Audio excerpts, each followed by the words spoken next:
रामरूख करेंगे सर अब मत पढ़ाइए। क्यों? पढ़ना ही तो है, अभी 5-6 महीना मेहनत कर लीजिए, उसके बाद तो ऐश ही ऐश है। तो ब्लड को हम लोग रक्त कहते हैं या रुधिर कहते हैं या लहू कहते हैं या इसे खून के नाम से जानते हैं। लहू और खून बॉलीवुड वाले इस्तेमाल करते हैं, हम लोग इस्तेमाल नहीं करेंगे, है ना। कुत्ते मैं तेरा खून पी जाऊंगा, धर्मेंद्र। नाना पाटकर, तेरा लहू मेरा लहू सबका लहू एक जैसा, गलत है ये। ब्लड ग्रुप होते हैं, हम लोग पढ़ेंगे, तेरा लहू मेरा लहू एक जैसा नहीं होता है। तो ब्लड है क्या? सबसे पहला सवाल यहीं से पूछा गया कि ब्लड इज अ, सही उत्तर क्या था? Fluid connective tissue. ये एमसीक्यू है। एमसीक्यू मतलब क्या? Multiple choice question, objective question जिसको कहते हैं, जिसमें 4 ऑप्शन रहते हैं। तो एक एमसीक्यू यहीं से मिल गया कि ब्लड इज अ, ये क्वेश्चन था, सही उत्तर था फ्लूइड कनेक्टिव टिश्यू। रक्त है क्या? एक तरल संयोजी ऊतक, है ना, तरल संयोजी ऊतक। ब्लड की स्टडी सबको पता होगा, मैं क्या बताऊं, ब्लड की स्टडी को हम लोग क्या कहते हैं? हिमेटोलॉजी कहते हैं जी।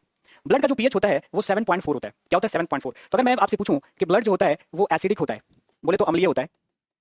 ब्लड जो होता है वो बेसिक होता है या एल्कलाइन होता है, क्षारीय होता है। या जो ब्लड होता है माय डियर फ्रेंड्स वो न्यूट्रल होता है, उदासीन होता है, या इनमें से कोई नहीं। तो आपका उत्तर क्या होगा? ब्लड का पीएच मैंने मेंशन कर दिया। Tell me, human blood is acidic और बेसिक इन नेचर। अम्लीय प्रकृति का होता है कि क्षारीय प्रकृति का होता है? Tell me. तो आप पढ़ेंगे केमिस्ट्री में कि वो पदार्थ जिसका पीएच 7 से ज्यादा होता है वो बेसिक होता है, 7 से कम होता है एसिडिक होता है, और जिसका 7 होता है वो ना तो एसिडिक होता है ना बेसिक होता है, न्यूट्रल होता है। तो 7 से ज्यादा है, इसका मतलब कि मानव रक्त जो है वो बेसिक है, मानव रक्त है वो बेसिक है। लेकिन अगर क्वेश्चन को मैं बदल दूं, सॉरी क्वेश्चन सेम है कि human blood is, option change कर देता हूं मैं, एसिडिक मतलब अम्लीय, स्लाइटली एसिडिक, स्लाइटली एसिडिक, हल्का अम्लीय, हल्का अम्लीय। तीसरा है बेसिक, क्षारीय, और चौथा है स्लाइटली बेसिक, हल्का क्षारीय, हल्का क्षारीय। अब बताओ, क्वेश्चन सेम है, human blood is acidic, slightly acidic, basic, slightly basic. Tell me the right answer of this question. So 7 से ज्यादा है तो वो बेसिक होगा, लेकिन थोड़ा ही ज्यादा है ना। सो अगर बात करें कि ह्यूमन ब्लड इज, तो आप कह देंगे sir it is slightly basic, हल्का क्षारीय, ज्यादा नहीं, स्लाइटली बेसिक होता है। बात आ रही है समझ में? सो अब अगर हम बात करेंगे, so fourth will be the right option my dear friend, slightly basic should be the right option, that is option 4 will be the right option. मनुष्य में इस रक्त का जो सामान्य आयतन होता है, नॉर्मल ब्लड वॉल्यूम होता है, वो 5 to 6 लीटर होता है। जैसे बीपीएससी में सवाल पूछा गया था कि normal human blood volume is 5 to 6 litre, 6 to 7, 7 to 8। तो सही उत्तर था कि मानव शरीर में रक्त का जो सामान्य आयतन होता है वो 5 से 6 लीटर होता है। फिर पूछा गया कि बॉडी वेट का कितना परसेंट ब्लड होता है? बताइए, शरीर के भार का कितना प्रतिशत रक्त होता है? 5 से 6 लीटर है, तो वेट की अगर बात करें तो आप लिख देंगे it is the 7% of weight of the body. शरीर के भार का 7%। सवाल पूछा गया शरीर के भार का कितना प्रतिशत रक्त होता है? 7% of weight of your body will be your blood. अभी यू आर राइट, जफर ने 10 कहा, हाँ 10 तक चलेगा। 12 और 15 अप्रैल, 4th and 5th मई।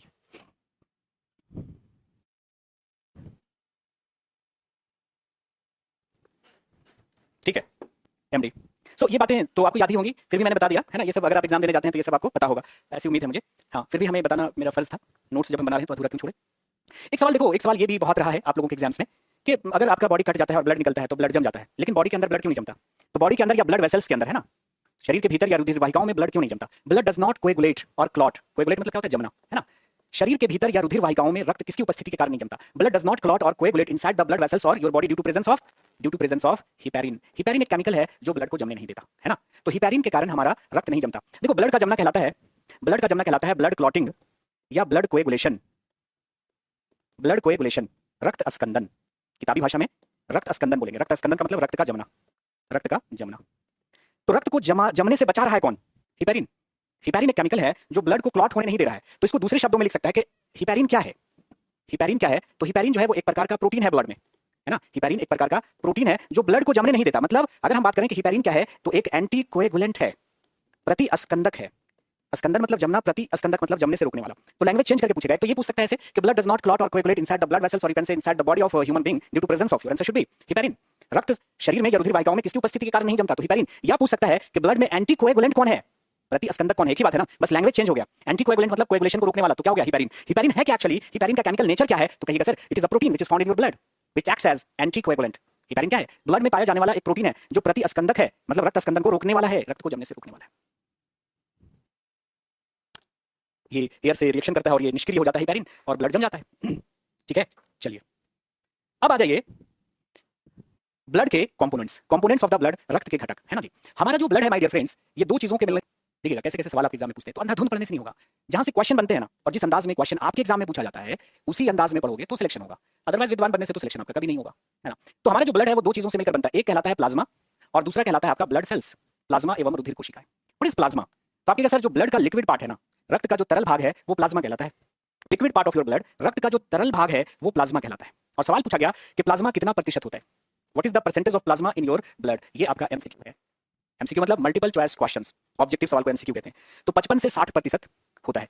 तो प्लाज्मा 55 से 60%, अगर दोनों है ऑप्शन में तो हम 55% को प्रायोरिटी दी। 11वीं क्लास आप पढ़िएगा तो 55% दिया हुआ है। तो ब्लड का जो लिक्विड पार्ट है उसको प्लाज्मा कहते हैं, और इस प्लाज्मा में बिखरी हुई होती है ढेर सारी कोशिकाएं, बहुत सारे सेल्स स्कैटर्ड होते हैं, बिखरे पड़े होते हैं। इन सेल्स को हम क्या कहते हैं? ब्लड सेल्स कहते हैं। क्या कहते हैं? Blood cells. तो भाई प्लाज्मा अगर 55 है तो ब्लड सेल्स कितना हो जाएगा? 45%। ओके, तो जो रक्त का तरल भाग है उसको प्लाज्मा कहते हैं, और इस लिक्विड पोर्शन में बिखरी हुई होती हैं कोशिकाएं, उनको कहते हैं रक्त कोशिकाएं। प्लाज्मा 55%। अगर प्लाज्मा का भी आप प्रतिशत देखना चाहते हो तो प्लाज्मा में मैक्सिमम क्या होता है ये पूछा गया था कि प्लाज्मा का अधिकांश भाग क्या होता है, तो बोलिएगा सर जल होता है। कितना? 92% प्लाज्मा में पानी होता है। 7% आपके क्या होते हैं? प्रोटीन होते हैं। कौन कौन प्रोटीन होते हैं ब्लड में, वो दिखाएंगे। ठीक है, उसके बाद आ गया 1% में बहुत सारी चीजें होती हैं, जैसे ग्लूकोज हो गया, यूरिया हो गया, हार्मोन इत्यादि। तो प्लाज्मा का अधिकांश भाग होता है, तो उत्तर था वाटर। प्लाज्मा में 92% वाटर, 7% प्रोटीन और 1% में बाकी सारी चीजें, ग्लूकोज हो गया, यूरिया हो गया, हार्मोन हो गया, आयंस हो गए, इत्यादि इत्यादि।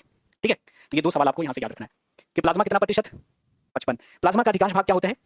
वाटर होता है ना। प्लाज्मा में और क्या होते हैं? प्रोटीन होते हैं। 1% में आपका ग्लूकोज होगा, यूरिया होगा, हार्मोन इत्यादि होंगे। और जो ब्लड सेल्स होते हैं, प्लाज्मा क्या? लिक्विड पार्ट, और इस लिक्विड पार्ट में क्या होती है? बिखरी हुई होती हैं कोशिकाएं। इन कोशिकाओं को ब्लड सेल्स कहते हैं, और ये ब्लड सेल्स कितने प्रकार के होते हैं? RBC, WBC, platelet. तो ये आरबीसी, डब्ल्यूबीसी और प्लेटलेट प्लाज्मा में स्कैटर्ड होते हैं, बिखरे हुए होते हैं, और इन सबको मिलाकर हम क्या कहते हैं? ब्लड सेल्स कहते हैं। तो हम बहुत ही डिटेल से पढ़ेंगे आरबीसी, डब्ल्यूबीसी और प्लेटलेट। लेकिन हमने कहा कि प्लाज्मा क्या है? ब्लड का लिक्विड पोर्शन है। It is the liquid part of your blood, है ना, ब्लड का लिक्विड पोर्शन है, और उसको प्लाज्मा कहते हैं। और प्लाज्मा में अधिकांश पानी होता है और 7% प्रोटीन होता है। तो आपके ब्लड प्लाज्मा में कौन कौन से प्रोटीन होते हैं, या कौन कौन से प्रोटीन होते हैं उनको थोड़ा देख लेते हैं ना, उनके नाम याद रख लेंगे।